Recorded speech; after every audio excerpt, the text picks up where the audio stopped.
अब नेक्स्ट देखें, phylum Annelida है। फाइलम एनिलिडा की क्लास में हमारे पास हिरोडीनिया आएगा। ऑलरेडी हम लोग डिस्कस कर चुके हैं कि क्लास पोलिचीटा, उसके अलावा क्लास सेकंड नंबर पे हमने डिस्कस किया है क्लास ओलिगोचीटा को। थर्ड नंबर पे हमारे पास आ रहा है क्लास हिरोडीनिया। तो क्लास हिरोडीनिया में हम मतलब कि एज अ एग्जाम्पल किसको स्टडी करेंगे, तो वो हमारे पास होगा लीचीज, मतलब कि लीच, या जिसे हम कॉमन वर्डिंग में जोंक का वर्ड यूज़ करते हैं कि जोंक या लीच, इनको हम स्टडी करेंगे एज अ एग्जाम्पल किसमें, क्लास हिरोडीनिया में। कि क्लास हिरोडीनिया में हम डेफिनेटली या बेसिकली जो हमारा एक यानी कि पॉइंट डिस्कशन का होना है तो वो होगा लीच फॉर्म। अब ओवरऑल लीचीज की कितनी क्वांटिटी या कितने नंबर में हमारे पास लीचीज प्रेजेंट है, तो वो 500 स्पीशीज है। कि लीचीज की ओवरऑल कितनी स्पीशीज हमारे पास प्रेजेंट है, 500। क्लियर है। अब इसमें नेक्स्ट देखें आप लोग के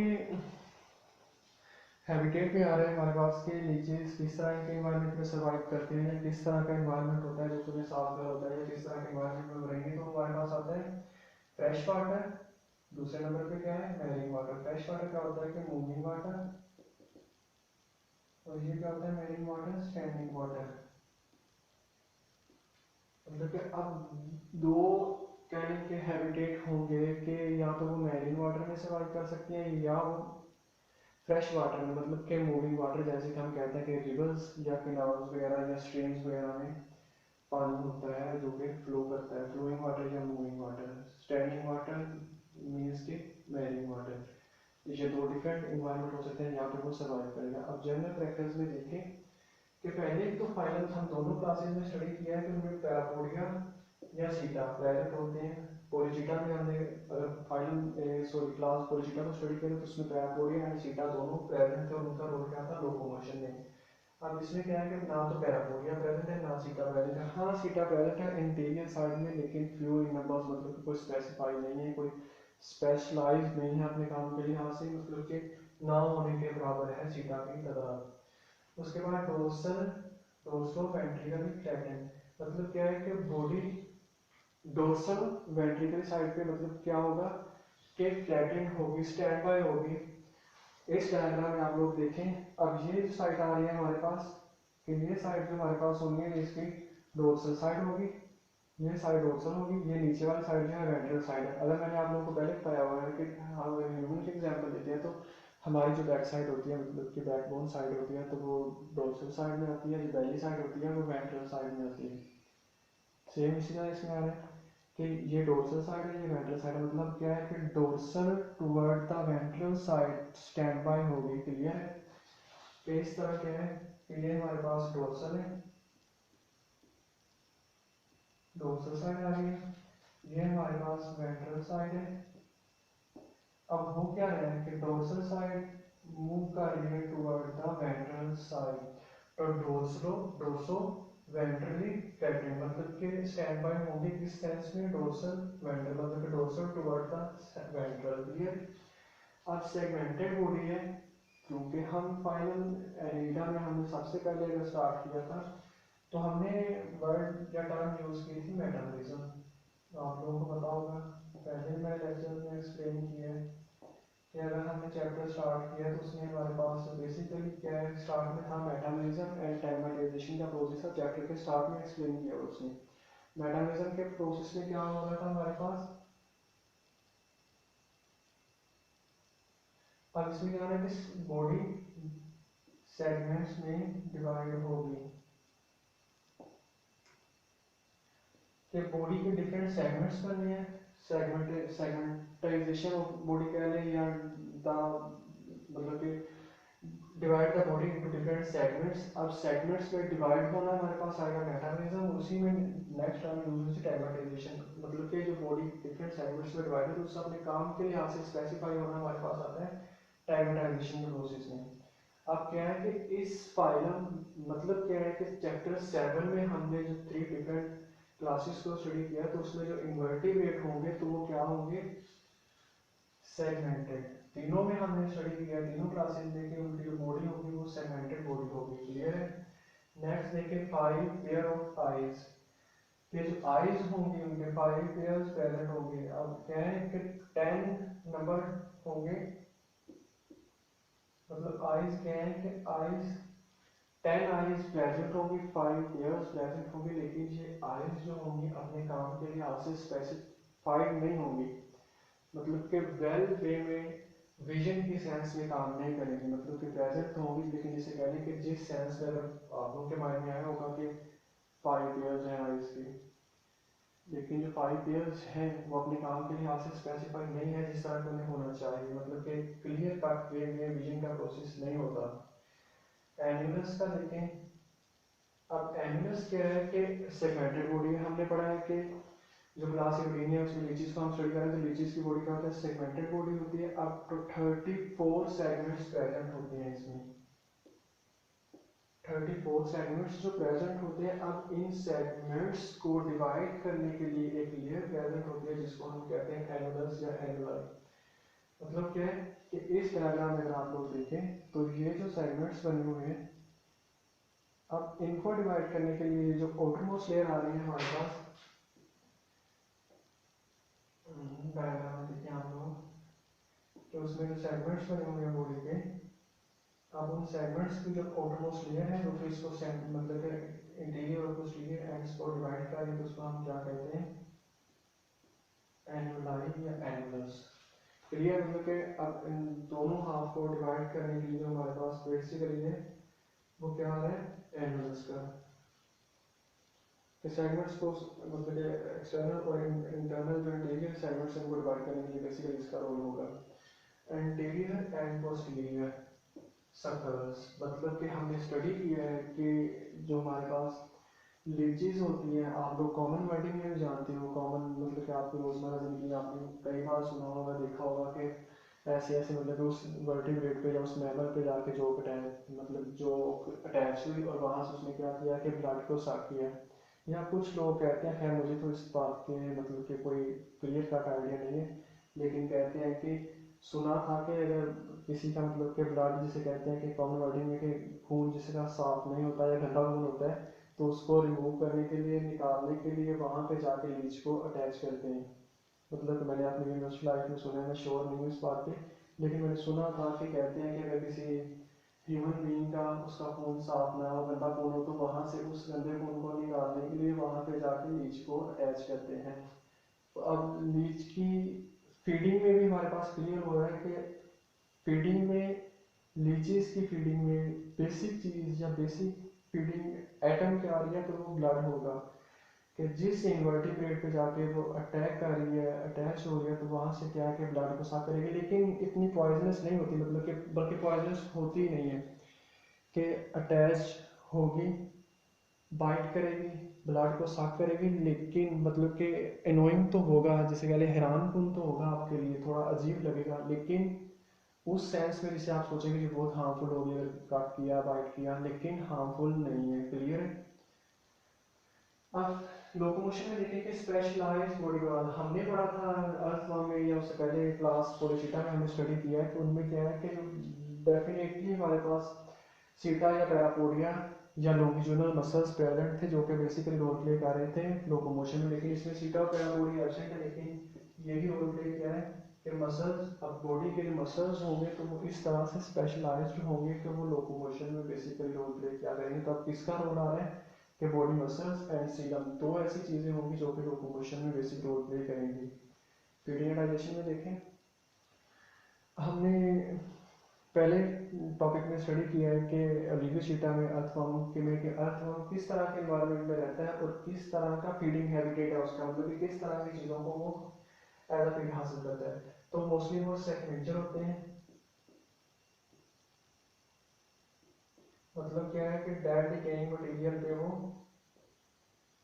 डिपेंड करते हैं, लेकिन इसमें उसके ऑपोजिट आ रहा है, वो मतलब कि खुद शिकार नहीं करते किसी चीज़ का, लेकिन ये क्या है कि कार प्रीडेटर, मतलब क्या है कि किसी चीज़ को खुद मार के या किसी चीज़ से खुद अपनी खुराक हासिल करेंगे, ना कि कोई डेड डिकेइंग मटेरियल पे डिपेंड करेंगे। ऐसा नहीं होगा, ये प्रीडेटर होंगे, अपना शिकार खुद करेंगे, उस चीज़ को खुद खाएंगे, खुद इंगल्फ करेंगे, ना कि किसी की किए हुए शिकार पे डिपेंड करेंगे। शिकार था, बड़े बड़े शिकार से लेने के लिए मतलब एक कॉमन वर्डिंग होता है। सिंपल वे में आप लोगों ने मतलब माइंड में रखना है कि जैसे इन्वर्टिब्रेट को छोटा इन्वर्टिब्रेट भी हो सकता है या बड़े साइज में इन्वर्टिब्रेट भी हो सकता है, और वहाँ से ब्लड को साफ करेंगे। क्लियर है? फीडिंग में करेंगे ब्लड को साफ करना है इसमें।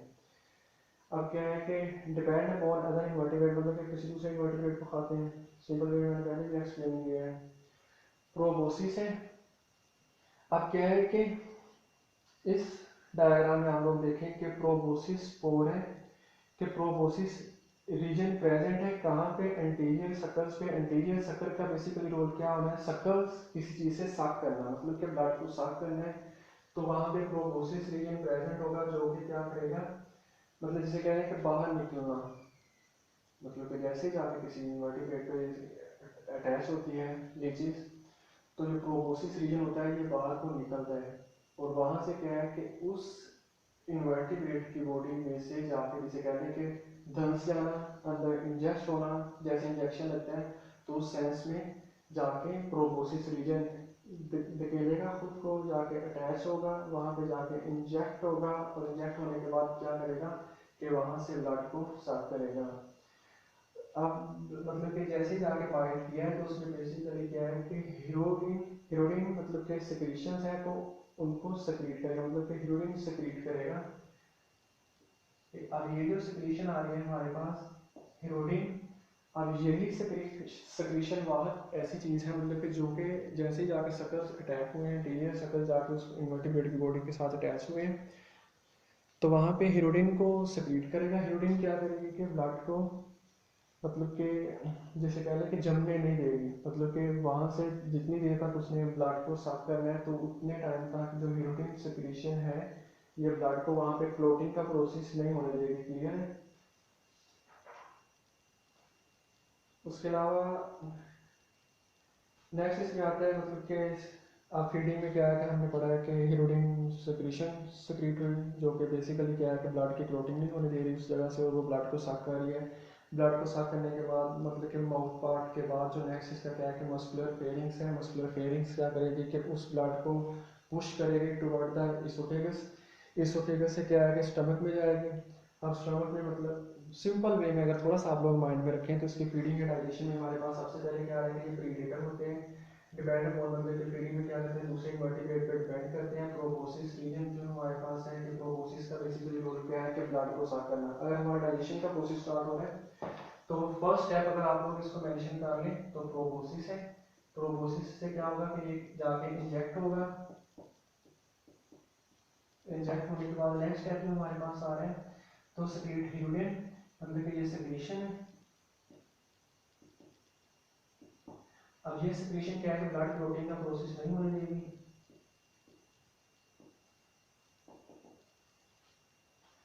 ब्लड क्लोटिंग अवॉइड कह रहे हैं,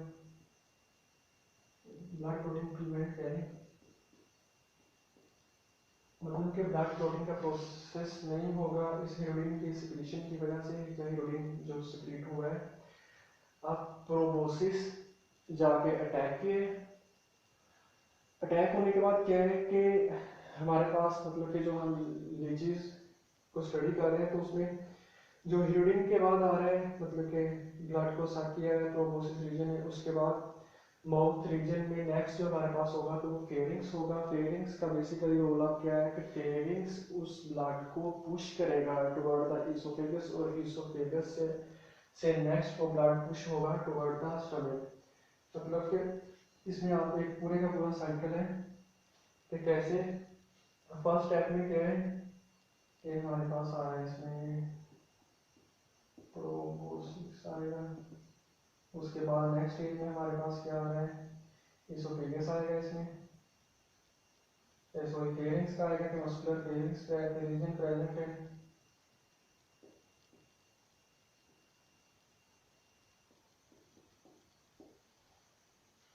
इसोफेगस आएगा इसमें।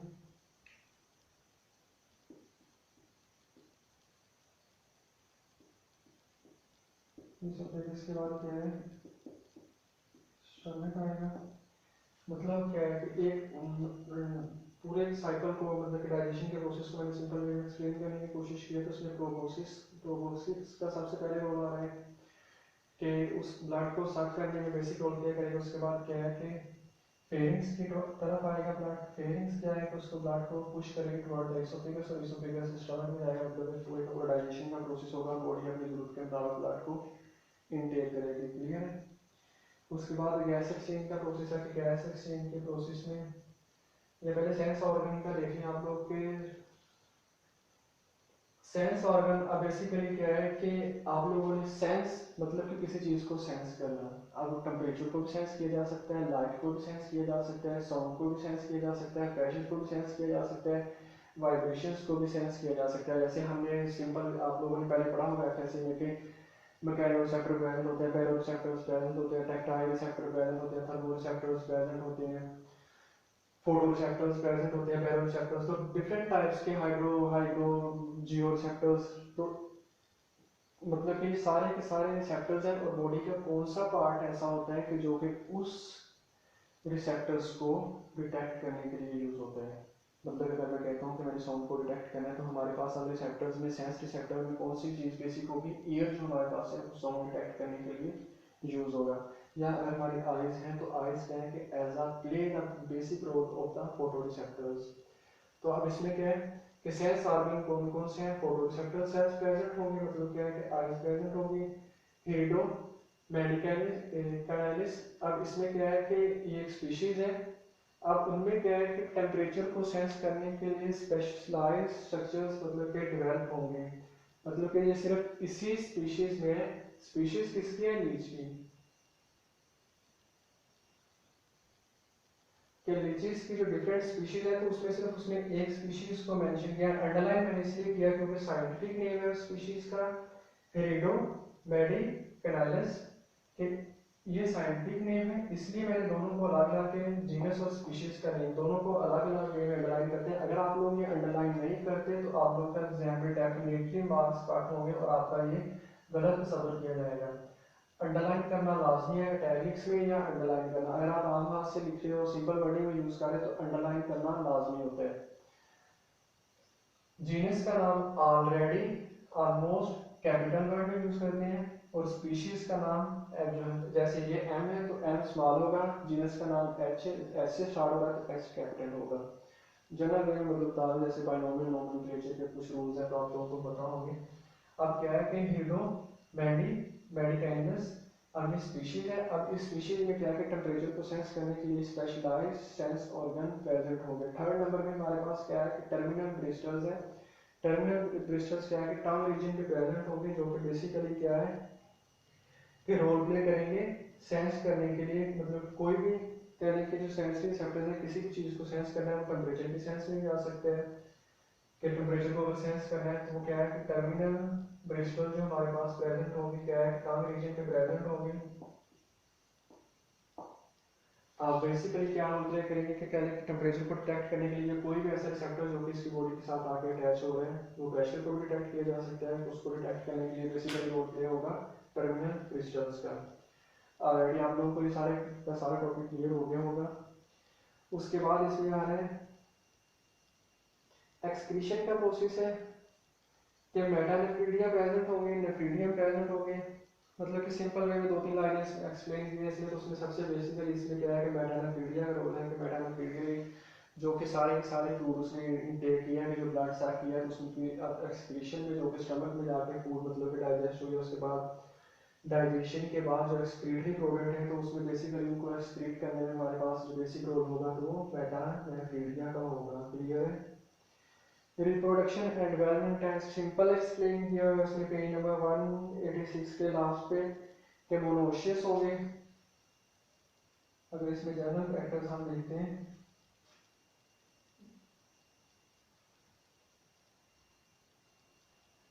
कि मोनोशियस है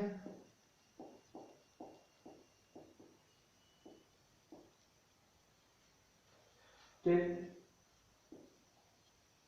जो सेक्स ऑर्गन है वो मेल और फीमेल पे अलग अलग होंगे। मतलब एक इंडिविजुअल दोनों ऑर्गन्स को कंटेन नहीं करेगा। मतलब कि मेल के कैरेक्टर अलग इंडिविजुअल पे होंगे, फीमेल के कैरेक्टर अलग इंडिविजुअल पे होंगे। क्लियर है। रिप्रोडक्शन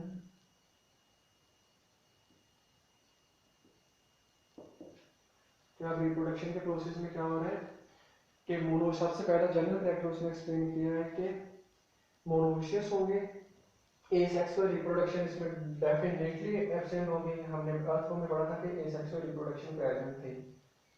अब इसमें देखें कि एसेक्सुअल रिप्रोडक्शन एब्सेंट,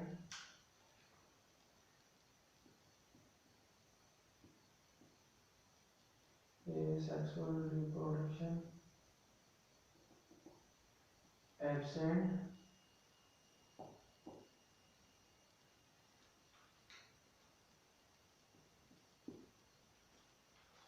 अब नेक्स्ट इसमें देखें कि ओवरीज सिंगल, के ओवरीज का एक सिंगल पेयर प्रेजेंट होगा, कि सिंगल पेयर ओवरीज का है। क्लाइटेलम, जैसे ऑलरेडी आप लोगों को मैंने एक्सप्लेन किया है कि क्लाइटेलम को कौन फॉर्मेशन में बेसिकली रोल प्ले करती है, तो इसमें क्लाइटेलम मतलब कि प्रेजेंट होगी जैसे कि अर्थवर्म में प्रेजेंट थी।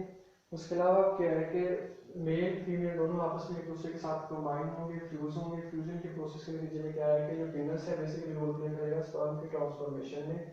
क्या स्पर्म कहाँ से सेक्रेट होंगे हमारे पास, कि इसमें जो पेनिस है वो बेसिकली रोल प्ले करेगा स्पर्म को ट्रांसफर करने के लिए टुवर्ड द फीमेल। और उसके अलावा कुछ ऐसे फीमेल्स भी होते हैं, सॉरी लीचीज की स्पीशीज भी प्रेजेंट होती हैं जिनमें क्या होता है कि जो स्पर्मेटोफोरा या स्पर्म्स होते हैं वो डायरेक्टली पुश किए जाते हैं फीमेल की बॉडी में, मतलब कि पेनिस वगैरह का बेसिक रोल नहीं आ रहा कि उसमें मतलब कि स्पर्म की ट्रांसफॉर्मेशन में उसका रोल नहीं आ रहा। तो उससे हटके है सिंपल उसने एक्सप्लेन किया कि उस तरह की स्पीशीज को हम क्या कहते हैं कि हाइपोडर्मिक इम्प्लीमेंटेशंस का वर्ड यूज किया इसलिए कि अगर सिंपल वे में है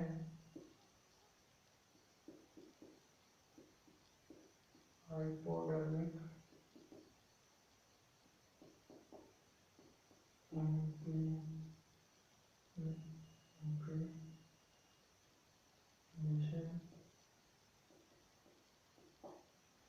हाइपोडर्मिक इंटीग्रेशन के प्रोसेस में क्या होगा कि जो कुछ स्पीशीज की बात हो रही है, मतलब कि हर स्पीशीज में ऐसे नहीं होगा कि सिंपल वे में सबसे पहले उसने क्या एक्सप्लेन किया कि पेनिस जो है वो डायरेक्टली यूज होता है स्पर्म को ट्रांसफर करने के लिए टुवर्ड द फीमेल। लेकिन कुछ स्पीशीज ऐसी भी होती हैं कि जिनमें हाइपोडर्मिक इंटीग्रेशन का प्रोसेस होता है, कि उसमें क्या होता है कि स्पर्मेटोफोर जो होते हैं वो एक मतलब कि मेल से फीमेल की बॉडी में डायरेक्ट जिसे कह लें उसके इंटेगुमेंट में पुश किया जाता है, जैसे कह लें धकेला जाता है। क्लियर। उसके बाद वो स्टेप आने कोन फॉर्मेशन होगी। कोन फॉर्मेशन कहाँ पे होगी, सॉइल में, सॉइल में जिस जगह पे वो प्रेजेंट होंगे। अब क्या है कि ओवरऑल एक दफ़ा फिर दोबारा देखिए कि सबसे पहले हमने फाइलम एनिलिडा में 3 क्लासेस को मतलब चैप्टर हमारा ओवरऑल वाइंड अप हो चुका है। तो क्लास एनिलिडा में हमने फाइलम एनिलिडा में हमने 3 क्लासेस को स्टडी किया था, पोलिशिटा और लिगोसिटा, ह्यूरिनिया। और ह्यूरिनिया में क्या है 500 स्पीशीज प्रेजेंट है। हैबिटेट क्या है कि फ्रेश वाटर है या मैरीन इन्वायरमेंट में रहते हैं। पैरापोडिया एंड सीटा एब्सेंट होते हैं। डोर्सली डोर्सो वेंट्रली फ्लैटेंड, मतलब कि डोर्सल से साइड, मतलब ये साइड डोर्सल है तो ये साइड वेंट्रल है, तो डोर्सल से वेंट्रल साइड की तरफ मतलब कि फ्लैटेंड होंगे, स्टैंड बाय होंगे। सेगमेंट्स प्रेजेंट हो गए, 34 सेगमेंट्स बॉडी के प्रेजेंट होते हैं। 5 पेयर्स ऑफ आइज होते हैं। एनुलस वैलिड होता है, मतलब कि कुछ सेगमेंटेड बॉडी होती है तो उसको डिफरेंट सेगमेंट्स को एक दूसरे से सेपरेट करने के लिए लेयर यूज होते हैं, उसको एनुलस का वर्ड यूज किया गया है। Anterior and posterior circle present होंगे, मतलब कि एंटीरियर एंड पोस्टीरियर सर्कल्स का बेसिकली रोल प्ले क्या होना है कि ब्लड को साफ करने के लिए। पोस्टीरियर सर्कल कहाँ पे होते हैं, एनल साइड पे, और दूसरे क्या है कि माउथ साइड पे। जो इंटीरियर होने हैं वो माउथ साइड पे होने हैं। लोकोमोशन क्या है स्पेशल, इसमें हमने जो पहले की क्लास लिगोसिटा उसमें हमने स्टडी किया था कि सबके आ रहा था लॉन्जिट्यूडिनल मसल और उसके साथ में क्या था सीटा का रोल। उससे पहले हमने क्लास पोलिशिटा में पढ़ा है पैरापोडिया और सीटा दोनों रोल प्ले करते हैं मूवमेंट में, लेकिन इसमें दोनों एब्सेंट है पैरापोडिया और सीटा, लेकिन रोल प्ले क्या कर रहा है तो जो बॉडी वाल है और सीलम है वो रोल प्ले करेगी लोकोमोशन में। फीडिंग एंड डाइजेशन में क्या है कि प्रीडेटर होते हैं, मतलब कि अपना शिकार खुद करते हैं, खुद जाके जिस इन्वर्टिब्रेट पे रहेंगे वहाँ से ब्लड को साफ करेंगे। साफ करने के बाद क्या है कि प्रोबोसिस रीजन है, प्रोबोसिस रीजन क्या रोल प्ले करेगा तो उस इन्वर्टिब्रेट पे जहाँ पे जाके अटैक करने वहाँ से ब्लड को साफ करेगा। साफ करने के बाद पुश करेगा toward the pharynx, muscular pharynx. Muscular pharynx basically next क्या रोल प्ले करेगी तो उसको इसोफेगस की तरफ पुश करेगी, इसोफेगस से स्टमक में जाएगा और स्टमक में डाइजेशन का प्रोसेस होगा। डाइजेशन के प्रोसेस के बाद जो एक्सक्रीशन का प्रोसेस होगा तो एक्सक्रीशन के प्रोसेस में मेटानेफ्रीडिया का रोल होगा कि जो एक्सक्रीटरी प्रोडक्ट होगी उसको बॉडी से जिसे कह लेंगे रिमूव करना। हीरोडिन सेक्रेशन है जो कि बेसिकली रोल प्ले करती है, कह लें कि उस ब्लड को क्लोटिंग का प्रोसेस नहीं होने देगी। सेंस ऑर्गन हमारे पास 3, मतलब कि उसने स्टेप्स को एक्सप्लेन किया है। फोटोरिसेप्टर आ रहे हैं।